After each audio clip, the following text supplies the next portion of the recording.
what's working in B2B SaaS. I think what we see across the board is, at least on, the digital marketing side of things, really the kind of the core channels that we see working pretty well are, of course, LinkedIn ads, Google ads, SEO, and email marketing. What is making sure that you constantly have a steady stream of new clients coming in? Yeah, it's tough. It's tough getting new business. And I know when I first started out, I actually focused less on branding and more on just sales. I think, through the years, I always joke that I'm kind of part like HR recruiter because that is a lot of the job as well. And so I've done, what feels like thousands of interviews. Welcome to The Growth Switch, the podcast where we dive into the strategies, struggles, and breakthroughs of bold business leaders. I'm your host, Jules Fox, growth strategist and lead content creator at Aries Media. I'm here to uncover how today's top brands are scaling, overcoming challenges, and unlocking sustainable success. Now, for those of you just tuning in, Aries Media helps grow successful brands with comprehensive hands-on support for sales, business development, and performance marketing. Go ahead and drop growth into the comments if you want to learn how to do that. Now, today we are fortunate enough to have Adam Yaeger with us. He's the CEO of Llama Lead Gen and a former LinkedIn marketing strategist. He helps B2B SaaS companies turn digital marketing into revenue engines through full funnel campaigns and high-quality lead generation. Adam, welcome to the podcast. Yeah, thanks so much, Jules. Yeah. Appreciate you having me. Oh, yeah, for sure. Thank you. I mean, hey, you are one of the experts. I'm so happy to have you on the show because we grow companies, you grow companies. The synchronicity is perfect. Yeah. Yeah. So how did you go from working on LinkedIn, working with LinkedIn, to launching your own agency? What was the idea behind Llama Lead Gen? What was your aha moment? Yeah, of course. Yeah, used to work at LinkedIn for a number of years and started kind of in the agency space, worked at a couple of publishers, worked at a couple of ad servers. So kind of been there, done that, did it all. Started, kind of diving into freelancing before remote work was and kind of, many years pre-COVID, but really started picking up a lot of steam with my freelance work. And so my niche, at least myself, before, growing Llama Lead Gen into the business that is today, was a lot of LinkedIn work. I noticed a pretty big gap, especially in the beginning, of folks that needed LinkedIn support, needed LinkedIn strategy and help, but didn't necessarily have it. And oddly enough, there weren't a lot of freelancers that were specifically focusing on LinkedIn. So that was kind of my niche for getting started, several years ago. Kind of fast forward to today and have Llama Lead Gen, and we not only LinkedIn, but really anything kind of in that B2B SaaS realm. So a ton of Google ads, a lot of SEO, email marketing, content. We help a lot of different industries, IT, cybersecurity, healthcare, a lot in kind of that HR tech type of space. And then I think your original question was more so around kind of how we grew Llama Lead Gen, correct? Sure. I mean, hey, the origin story is great, but yeah, absolutely. So how did you grow this from you have a niche talent and expertise and you're getting really good at something to now I can turn this into a whole agency that's able to offer more comprehensive support to people? Yeah, I mean, I think you have to do it. I think there's no correct plan. There's a lot of different paths that you can take. For us in particular, I think what we did was we really kind of focused in on that niche. So we really focused in on, B2B SaaS. That's kind of our core. That's kind of the growth model there. And so we started initially getting a lot of clients through, either Upwork. We actually did and invested a lot into organic SEO efforts, which not a lot of other agencies do, at least in my experience. And so obviously we took more of like a long-term kind of growth approach of, building the brand, building the content, letting folks, kind of come to us. And then, just, kind of in terms of scale, a lot of referrals, a lot of clients that were kind of coming to us after seeing XYZ case studies in specific industries. So I think we took, I don't want to say a slow and steady approach, but I think we took a pretty kind of methodical approach to it. Yeah, that makes sense to me. So, you talk about B2B SaaS. what's something that they need help with? Why can't their company do it themselves? What are they struggling with? What are they getting wrong in their marketing funnel right now that they need help with? Yeah.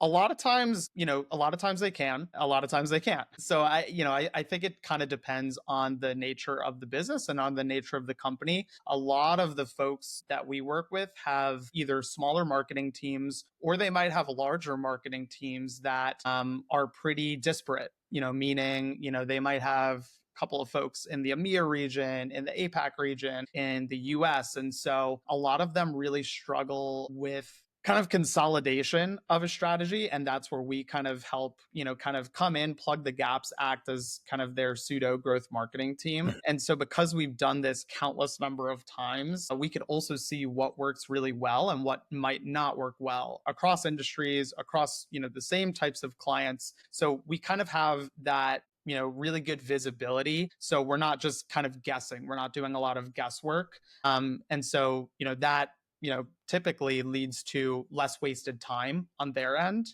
So I would say that's kind of the biggest thing is really, kind of how can we kind of be plug and play for you? And then kind of a follow up to that question is, kind of what's working in B2B SaaS. I think what we see across the board is, at least on, the digital marketing side of things, really the kind of the core channels that we see working pretty well are, of course, LinkedIn ads, Google ads, SEO, and email marketing. That's kind of the core four that we usually propose as kind of package and service offerings. So it's not necessarily reinventing the wheel there, but it's also kind of with our clients to figure out where their gaps are, what their goals are, what their KPIs are, and how do we actually back into those numbers that are realistic benchmarks for them. Yeah. And you can't know something offhand. You can know the best strategies that generally work, but it sounds like you also customize them for their demographic, for their company, for the goals that they're trying to achieve. And I think that's where that touch comes into play that maybe they are not able to do and maybe their marketing teams are not able to handle. Right. Yeah, it's a very custom approach. So there's kind of two sides to it. There's more of a templated, like here's the platforms that are going to work for you realistically. And then there's that customization when it comes to the content, when it comes to the target audience, when it comes to the types of call to actions that might make the most sense for them, right? And so it's really just kind of a marriage between our two teams. We want to make sure that we're kind of plugging in directly as if we were really full time for their company. Yeah. Yeah, absolutely. Now, knowing what you know and being able to grow other people's companies, what is working for your company? Because earlier you mentioned, taking that long-term organic outreach approach. What really moves the needle? What is making sure that you constantly have a steady stream of new clients coming in? Yeah.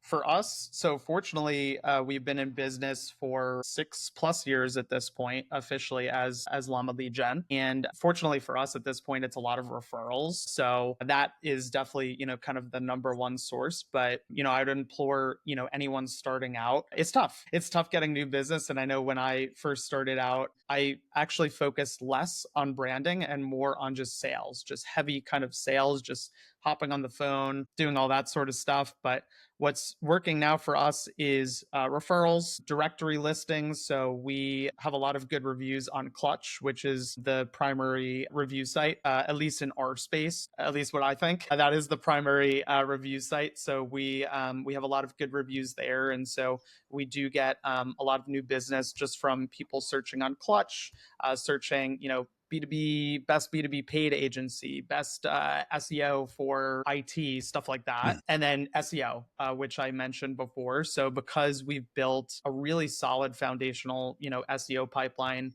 pretty much since the beginning, 6 years ago at this point, we've, seen our domain rating really increase. We've seen our traffic increase. We're getting a lot of very qualified organic traffic and seeing a lot of, new business calls every week just from that, just from those efforts. Mm-hmm. So I would say that those are, kind of our primary drivers. And something that that we'd love to get into a little bit more is podcasting, social selling, right? That's something that I think is moving moving the needle for a lot of businesses nowadays, specifically a lot of marketing agencies nowadays as well. Yeah. Yeah. I mean, essentially you want to meet people where they are. And it sounds like you're doing exactly that. If people are going to Clutch to check reviews because that is how they make their hiring decision, yeah, absolutely. You want to be on there. If the new more modern method of marketing is podcasting, then yeah, absolutely. I think just staying versatile, staying agile and flexible are those buzzwords, right? It's just like making sure that you are where your audience can find you. Yep, exactly. Yeah. So, okay. So say over the next 5 years, or you've been around 6 years, let's say over the next 6 years, you want to 10X your growth. What's something that you're going to chase? Like, what is that thing that you're on? Like you're laser focused and you're like, this is the thing that is going to get us bigger. Yeah, I think for an agency in particular, having a really good account manager or account managers is largely, kind of a key to success. Again, it's not anything that's kind of reinventing the wheel, but I think something that's really important is who you hire and what your hiring practices are.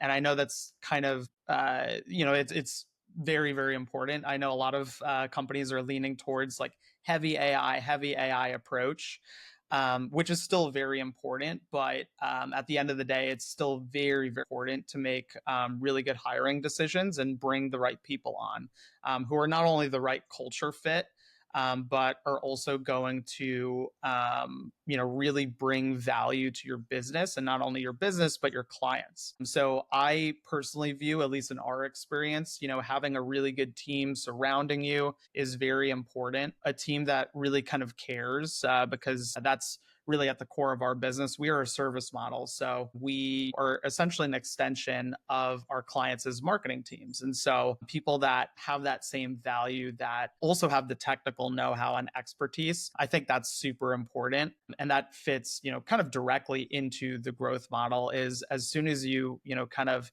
get that really good core team, it's let's rinse and repeat, and let's continue on that upward trajectory and make sure that we're making the right decisions to hiring to grow. Yeah, absolutely. And you're a fellow San Diego guy, right? I'm in San Diego. You're in San Diego, but is your team based in San Diego or around the world? We are all over the place. So I've been in San Diego for a little 2.5 years or so, loving it. And great spot. But yeah, our folks are all over the place. We have 17 total folks on my team. We are based in the UK. We're based in Ireland, Canada, Mexico, Brazil. Yeah, we are completely remote first. And yeah, it works great because a lot of the communication can be asynchronous. So for instance, our project manager is based in Armenia. And so when I wake up, everything is laid out, which is beautiful. Yeah. And of course, when I end my day, my project manager's workload, everything is there for her to handle and take care of. So yeah, it's been really good and beneficial to kind of have a lot of different time zones to work with. Oh, absolutely. Yeah. I mean, I've also experienced that issue of being on the Pacific time zone, and people will wake up in the East Coast, early risers get up at 5 or 6 in the morning and send you a message. It can be 2 or 3 in the morning. And there's no way you're going to respond to it. Yeah, you're going to be like, no. Yeah. Yeah. East Coasters don't respect West Coasters time, especially when it's early in the morning on their end. I fear that'll always be an issue, unfortunately. Yeah. Now, speaking of travel, you visited a number of countries, and I did want to get into work-life balance because if you own a company and it's working for you, it needs to also be like a healthy work-life balance. So tell me more about your travel and how you balance work and play. Yeah. So yeah, before I moved here, I'm originally from New York, actually. So I'm a East Coaster at heart as well, I guess. But yeah, I did quite a bit of traveling before kind of pre-COVID, did a program called Remote Year, which is a work travel program, unfortunately now defunct. But it was a really great opportunity. I traveled around the world for a full year, hitting up a lot of different countries. The basis of the program was basically you would do one country per month and one specific city per month. And so outside of that, I've done a lot of, different international traveling, US traveling. We actually did a 2-year road trip all around the US, pretty much hit up every single state. So I've been to a lot of really cool places. But yeah, in terms of work-life balance, I think it's really important. Like I know we were just talking about Vietnam a little bit. I spent a month in Vietnam. Super difficult. I started my day at like 10 p.m. or 11 p.m. because a lot of my, most of my clients at that time were US based. And so it would kind of be flip flop where I would basically become nocturnal. Yeah. I would start work at like 10 p.m., 11 p.m. Fortunately enough for me, there was a cafe that was open super late there. And so I could kind of just hover around and, get my Vietnamese iced coffee and be good to go. Yeah. But it was definitely a time adjustment getting used to, kind of sleeping during the day and then working at night. I don't know that I could do that, kind of fully at this point now. But yeah, in terms of work-life balance, I think it's really important to kind of set boundaries for yourself. So at least for me, I'm currently in my home office right now. So when I am, quote unquote, off the clock, Yeah. I am not in here. Yeah. I'm doing my own thing. I'm outside. I'm enjoying, the beautiful San Diego beaches. I'm, just being a couch potato. So I think it's really important to kind of set those boundaries for yourself. And sometimes it could be hard as a business owner when there's a lot of priorities, but it kind of goes back to having a really good team behind you. I know that, my project manager, I know that my director of marketing, I know that all these folks are going to, support the business and are looking out and in the best interest for the business. And also going back to remote work, it also really helps that everyone is kind of all over the place. So at any given time, there might be someone that is online that they are in their working time zone. Yeah. Yeah. Is there any one key piece or critical piece for building a good team like that you might be able to offer people who do want to expand and build a team and have a team of international and across the states people? It's difficult. I think, through the years, I always joke that I'm kind of part like HR recruiter because that is a lot of the job as well. And so I've done, what feels like thousands of interviews. I think you get to kind of feel it out, but I think what I typically look for more than anything, and I think it's becoming more and more important, is really soft skills. So can they talk to you? Can they talk to a client? Even if it's not necessarily like an account manager job, let's say they are kind of more so working in the background and they're a little bit more technical. I think that's still really important because with the rise of AI, with the rise of tools that can do it all and do everything for you, I think it's going to be really important to continue hiring for soft skills. So I think that's really the one piece of feedback that I would have is no matter what role it is, build in some thought starter questions, build in some scenarios while you're doing those interviews. I really get a vibe check feel for who that person is and, kind of suss out the fluff, so to say. Mm-hmm. Yeah. Yeah. I mean, absolutely. That's just something critical is you can train an employee for a job, but you can't train them to be a nice person or respectful, Right. Yeah. To not lose you contracts because I said they had a difficulty with the person that was one of your employees. Nobody wants that. Yeah. Yeah. No one wants that. Yeah. Right. So, okay. If people want to work with you, where can they find you? Yeah, pretty simple. LlamaLeadGen.com. Look for all the llamas on the website. Yeah, you can go and find us there. If you want to book a call just to have a conversation, feel free to do so on the website, and you can book a call through our Calendly page. Cool. Yeah, and of course those links are going to be right down below. So if you want to check them out, Adam, thank you so much for joining the podcast. Fantastic having you on here. I really appreciate your insight. Thank you. Yeah, thanks so much, Jules. Appreciate it. For sure.